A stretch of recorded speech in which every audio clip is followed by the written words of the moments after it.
আসসালামু আলাইকুম। প্রিয় আমার সহযোদ্ধা শিক্ষক ভাই এবং বোনেরা, আপনাদের কাছে ছোট্ট একটা জিনিস, ইম্পোর্ট্যান্ট একটা জিনিস আমি শেয়ার করছি। আশা করি সবাই মনোযোগ দিয়ে দেখবেন, বুঝতে পারবেন। আমরা জানি এই কন্ডিশন অনুযায়ী modulus of A is equal to, এই কন্ডিশন আমরা সবাই জানি।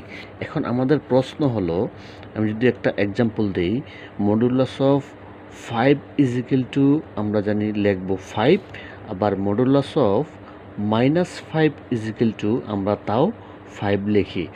যেমন মডুলাসের ভিতরে আমরা জানি পজিটিভ থাকলেও মান আসবে পজিটিভ, নেগেটিভ থাকলেও মান আসবে পজিটিভ। কেন আসবে সেই জিনিসটাই আপনাদের সাথে আমি শেয়ার করছি। একটু যদি মনোযোগ দেন, আশা করি সবাই ক্লিয়ার হয়ে যাবেন।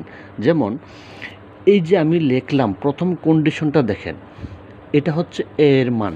আমি যদি এর মান যদি 5, দ্যাট মিন্স সেটা যদি এই 5টা হচ্ছে এই এর মান যদি 0-র চেয়ে বড় হয়, যেমন 5টা 0-র চেয়ে বড়, তাই আমি লিখব এ।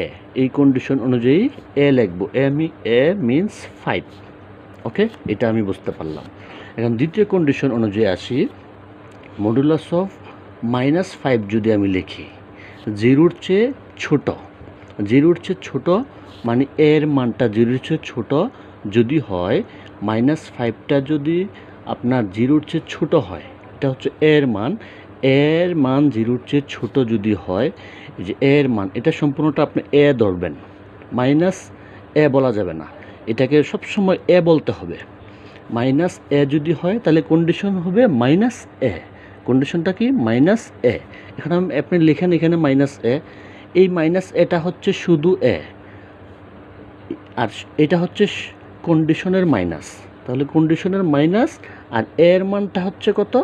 এই যে এর মানটা হচ্ছে -5, ব্র্যাকেট দিয়ে -5, দ্যাট মিন্স মাইনাসে +5। আশা করি সবার কাছে বিষয়টা মানে আজীবনের জন্য ক্লিয়ার হয়ে গেছে। আর 0 থাকলে তো মডুলাস অফ 0 ইকুয়াল টু 0, এটা আমরা সবাই জানি। আশা করি বুঝতে পারছেন। যদি বুঝে থাকেন, ধন্যবাদ সবাইকে। আশা করি একটু মনোযোগ দিয়ে দেখলেই এই মাইনাসের ক্ষেত্রে আমাদের কনফিউশনটা মনে হয়। এটাকে সবসময় ধরবেন ধরবেন, এবং এর মানটা কি 0-র চেয়ে ছোটো যদি হয়, তাহলে কন্ডিশনে বসাবেন -, এই যে -, দ্যাট মিন্স মাইনাসে +5। সুতরাং এই জন্যই আমরা বলতে পারি সবসময় মডুলাসের ভিতরে প্লাস থাকলেও পজিটিভ হয়, মাইনাস থাকলেও পজিটিভ হয়।